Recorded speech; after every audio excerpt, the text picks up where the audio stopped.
नाज़रीन, मुझे chairman एकेटी group Aqeel करीम daddy साहब ज्वाइन करें। अस्सलाम वालेकुम, बहुत बहुत शुक्रिया अकील करीम डेडी साहब आपका। ये फरमाइएगा कि इस वक्त जो पेट्रोल की कीमतें बढ़ने के बाद जो हालात होते हुए नज़र आ रहे हैं, क्या आप समझते हैं कि सारा मलबा मौजूदा हुकूमत पर डालना दुरुस्त होगा? क्योंकि हमें याद है जब तहरीक इंसाफ की हुकूमत ने 10 रुपए की सब्सिडी दी थी तो मौजूदा हुकूमत बड़ी तनकीद करती थी कि कीमतें बढ़ाना होंगी, इससे बड़ा नुकसान होगा। आज तहरीक इंसाफ तनकीद कर रही है और मौजूदा हुकूमत जस्टिफाई करने में लगी हुई है कि आप लोगों का किया धरा है सारा कुछ। इस वक्त सियासत में जो सबसे नुमाया चीज है कि कोई कुछ भी कर ले, अच्छा करे बुरा करे, क्रिटिसाइज कर, पास ये तो तय हो गया। अब यहाँ इस वक्त चाहिए कि एक दूसरे को सपोर्ट करें। पाकिस्तान मुश्किल में है, पाकिस्तान को मुश्किलात से हम बाहर निकालें। पेट्रोल की कीमत अगर ये नहीं बढ़ाते, इनको IMF पैसा नहीं देगा, IMF पैसा नहीं देगा, चाइना का पैसे नहीं मिलेगा, सऊदी अरब की रिशेड्यूलिंग का इश्यू होगा, तो देखे अब गवर्नमेंट मजबूर है। बहरहाल उल्टा तीर उन्होंने लिया है तो तकलीफ तो उनको होनी भी चाहिए, क्योंकि अगर ये अच्छी खासी गवर्नमेंट चल रही थी, अब ये आए हैं। लेकिन अगर हम ये कहें कि नहीं ये गलत काम कर रहे हैं, मैं इसको कभी भी नहीं कहूंगा, क्योंकि लेकिन आप समझते हैं कि अगर तहरीक इंसाफ भी होती तो IMF के मुआहदे के मुताबिक ही नहीं ये पैसे बढ़ाने पड़ने थे? बिल्कुल बढ़ाने पड़ते। कोई भी गवर्नमेंट होती उसको ये प्राइस ऊपर लानी पड़ेगी। आप नहीं लाओगे, आपका मुल्क का डेफिसिट बढ़ेगा, आपका बजट खसारा बढ़ेगा, आपका रुपी वीक होगा। इस वक्त मसला है आप अपने रुपी को बचाएं। ये जितनी भी देखे दुनिया में महंगाई है, पाकिस्तान भी उसी तरह उस महंगाई की लपेट में आया हुआ है।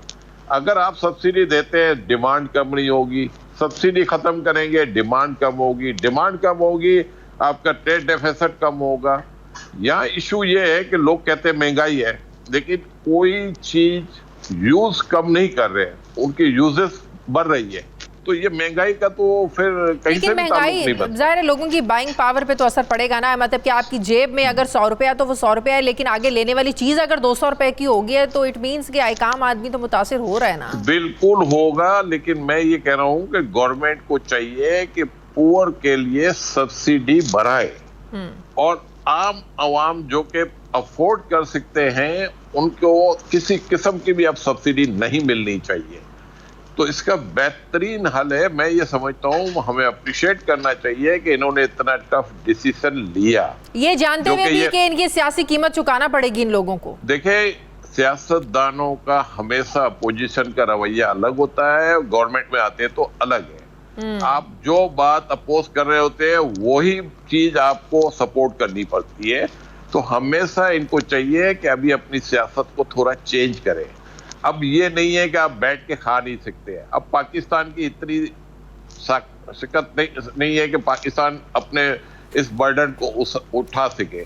सबसे पहली बात मैं बता दूं कि जब पहले डिसाइड हो चुका था परवेज मुशर्रफ के दौर में कि पेट्रोल डीरेगुलेट होगा, डीजल डीरेगुलेट होगा, तो मैं ये समझता हूँ कि इस गवर्नमेंट को प्राइस बढ़ाने से बेहतर है कि सारी आइटम डीरेगुलेट करे, अवाम जाने और रिफाइनरीज जाने और ऑयल मार्केटिंग कंपनी वाले जाने, और इनके पास गवर्नमेंट के पास 60% PSO का वो है, मतलब मार्केट शेयर, तो वो ब्लैकमेल भी नहीं कर सकते किसी को। तो बेहतर तरीका यही है कि आप हर चीज को डीरेगुलेट करें।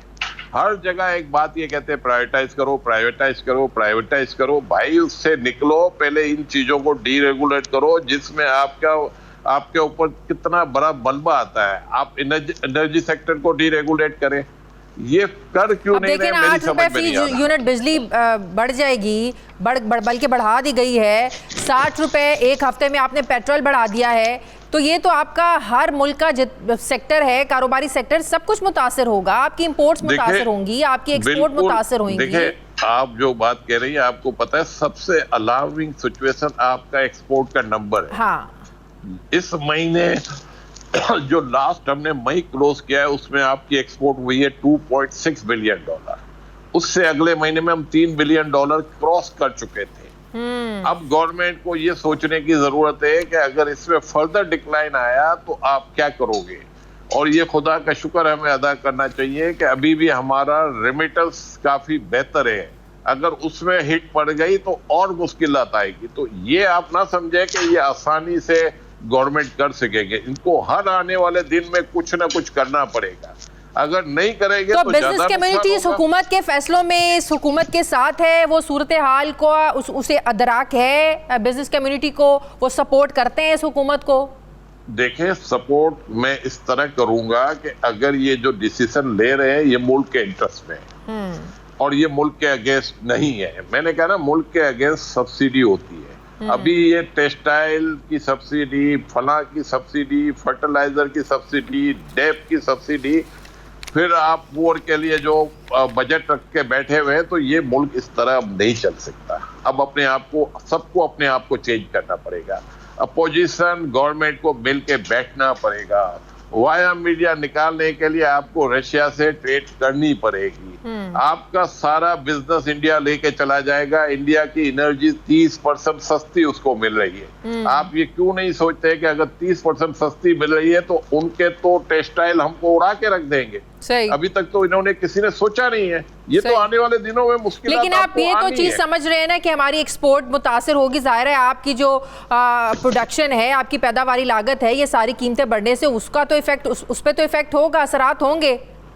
हाँ, तो क्योंकि महंगाई, देखिए, अगर आप भी यही रशिया से क्रूड ले ले और आप अपना मसला हल करें ना, आप अपने टेक्सटाइल वालों को सपोर्ट करें, आप बाकी लोगों को सपोर्ट करें, आपको हर सूरत में इस तरह की डील लेनी पड़ेगी। इंडिया, चाइना बेनिफिशियरी है और हम लूजर हैं। अगर हम ऑयल नहीं लेते हैं तो हमारी मार्केट भी कम्पिटिटिव नहीं होगी, हमें और डबल प्रॉब्लम होगी। सब्सिडी हम दे नहीं सकते क्योंकि IMF से हम पैसे लेने गए, वो अपना पैसा जब देता है तो वो आपसे ये तो कहेगा ना कि भाई ये पैसे आप वापस देने के काबिल हो कि नहीं हो। बिल्कुल। हम बार बार IMF को गाली देते हैं, ये बहुत ही गलत हरकत है हमारी। एक आदमी यहाँ, आप किसी बैंक से पैसे लेने जाओ तो बैंकर तो आपसे 500 चीजें मांगता है। आपको कहता है उसकी आप पर्सनल गारंटी भी दे, सिक्योरिटी भी दे। तो IMF तो सिर्फ आपको ये कहता है कि आप अपने आप को डिसिप्लिन करें। सही। आप कहते हैं महंगाई बहुत है लेकिन आपकी डिमांड कम नहीं होती, तो डिमांड कम करने के लिए प्राइस बढ़ाई जा रही है, डिमांड कम करने के लिए रुपये को वीक किया जा रहा है, डिमांड कम करने के लिए इंटरेस्ट रेट बढ़ाया जा रहा है। सबसे बड़ी बात यह है कि इनको इंटरेस्ट रेट को रोकना पड़ेगा। ये मिर्जा इस्माइल साहब समझ नहीं पा रहे। ये इन्फ्लेशन के चक्कर में रह के इंटरेस्ट रेट बढ़ाएंगे, ये खतरनाक है। इस टूल को ज्यादा ऊपर नहीं जाना चाहिए क्योंकि गवर्नमेंट ऑफ पाकिस्तान की 30,000 अरब रुपए की लोन है। 1% इंटरेस्ट रेट बढ़ने का मतलब 300 अरब रुपए आपकी जेब से चले बढ़ जाता है। बिल्कुल बिल्कुल।